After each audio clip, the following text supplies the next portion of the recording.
friends and beautiful people. Today we are making old-fashioned molasses cookies. I had promised to make this video once before and I had my phone on mute when I did it, so we're making them again, and this time you're going to get to come along with me.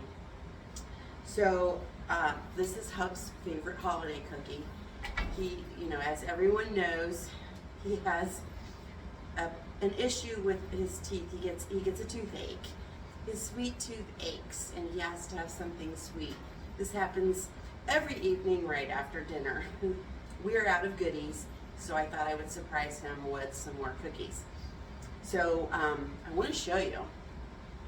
I should have named the video Lifestyles of the Rich and Famous. We got 4 eggs yesterday. This is a big woohoo for us. So let me tell you a little bit about what we're doing. In the mixer, I have 3/4 cup of soft butter, which is basically a stick and a half, and a cup of sugar. And to save you from having to listen to the mixer, I went ahead and creamed that together. Now in this bowl here, these are my dry ingredients. So I've got 2 cups of flour, and that's just an all-purpose flour. I have 2 teaspoons of baking soda.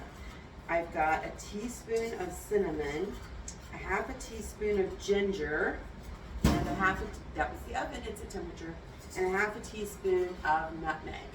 So that's all of my dry ingredients, with the exception of the sugar that is already in the mixer. So now that I have, my oven is preheating at 375, and now that I have my butter and my sugar creamed together, I'm going to actually add molasses and an egg. So we always check our eggs, even though we know how super fresh they are. We always put them in a little bowl before we put them in. And if I didn't tell you, it's about 1/4 cup of molasses. So this is more closer to probably a half a cup that's left in this jar. And I love the dark, robust molasses. It reminds me more of what Granny used to have. Granny used to keep it in canning jars, and you never,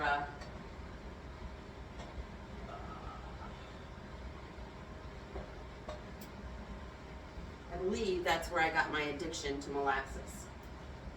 So now that we've added both of those things in there, we're going to mix that up real well. And then we're going to add our dry ingredients to it and mix it up. And then we're going to put it in a ball, wrap it with plastic, and just let it sit for about 20 minutes in the refrigerator. And then after that, we'll come back and we'll show you the next step.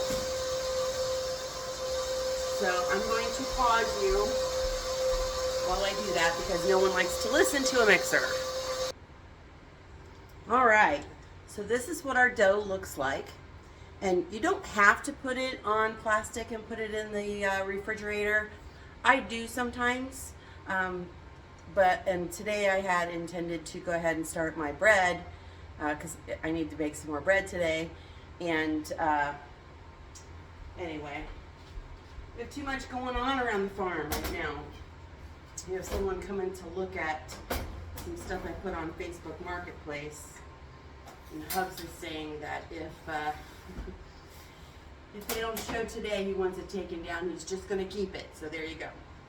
So if you were making these the old-fashioned way, you would take some of these out in like a little 1-inch ball like this, and roll it in a bowl of sugar, and then just put them on your sheet about 2 inches apart.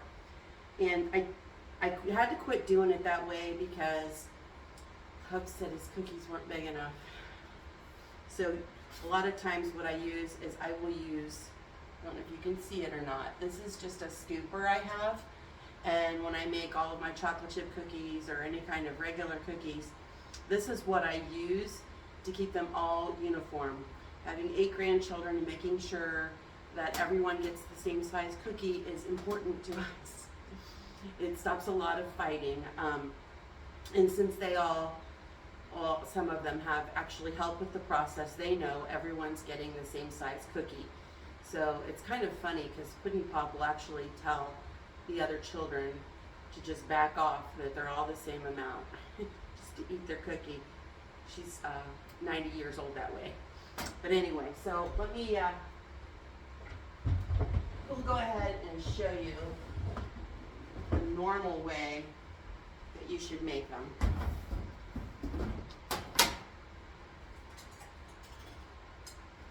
And we're just going to put, you know,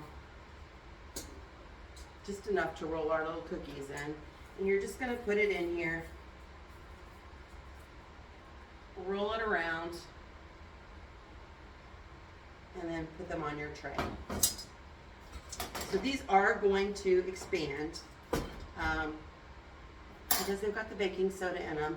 You know, there's a difference between baking soda and baking powder, what kind of lift you get, and the amount of air pockets you get in it. So it's just a matter of just doing them all up. And again, I probably won't make you sit here through the whole thing, but we're going to put these in our 375 oven. And we're going to put them in there. Now, just, you know, it depends on your oven, just like everything else. But usually 6 to 8 minutes is all it takes for these. So that is a little different than our normal cookies that we're making, because with like with chocolate chip or oatmeal cookies, you know, it's that 10, 12, 15 minute, depending on your stove range. But again, and I used to have a smaller one of these, and I don't know where it went. It was from Pampered Chef, and if any of my kids are watching and you want to gift Mama something, I'd love to have a new one because they're just so daggone handy. All right, so after we do this, we're gonna get them all on here. We're gonna bake them the 6 to 8 minutes, and then we're actually gonna let these cool for a minute before we move them onto the wire rack to cool, especially with the stoneware. We wanna make sure that they've set up and they don't crack and fall apart. So let me get this going and get these in the oven, and I'll show you what we end up with.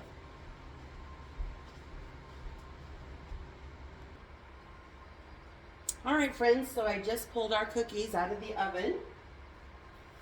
And a couple things. One is you're probably wondering why you have to chill your batter. And we do that because we get that butter to room temperature so that it will incorporate all of the ingredients better. By chilling it, it makes it easier to scoop it out, to reharden that butter, to scoop it out and roll it into the balls. Otherwise, you end up with a goopy mess all over your hands.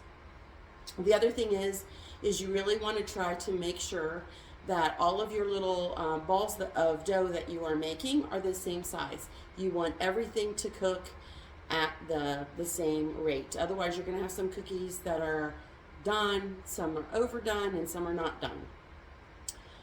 And the reason why I bring that up is because I almost switched over to my little scoop to make Hubs his regular size cookies, and then reminded myself that that's going to give a 2-ounce cookie instead of a 1-ounce cookie, and they're not going to cook at the same rate. So, and you can see, you know, there's a couple, I mean, they're not perfect as far as size goes, but you can see they end up a nice sized little cookie, and we're going to let those cool for just a minute before we scoot them over.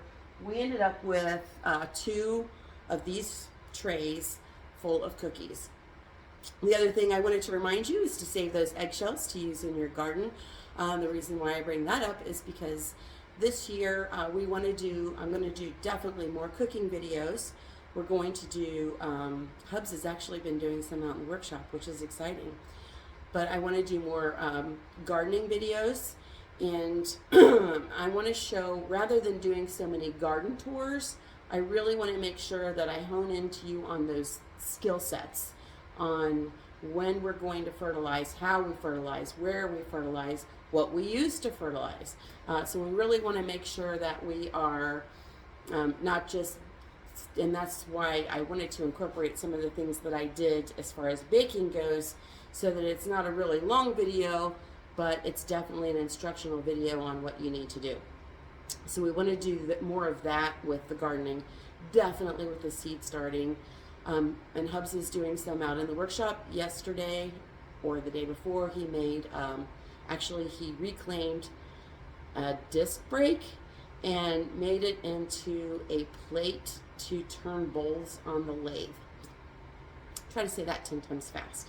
So as soon as he gets an actual bowl turned that I can use for a thumbnail, I'll be putting that up. It's a short video. It's like a little over 3 minutes.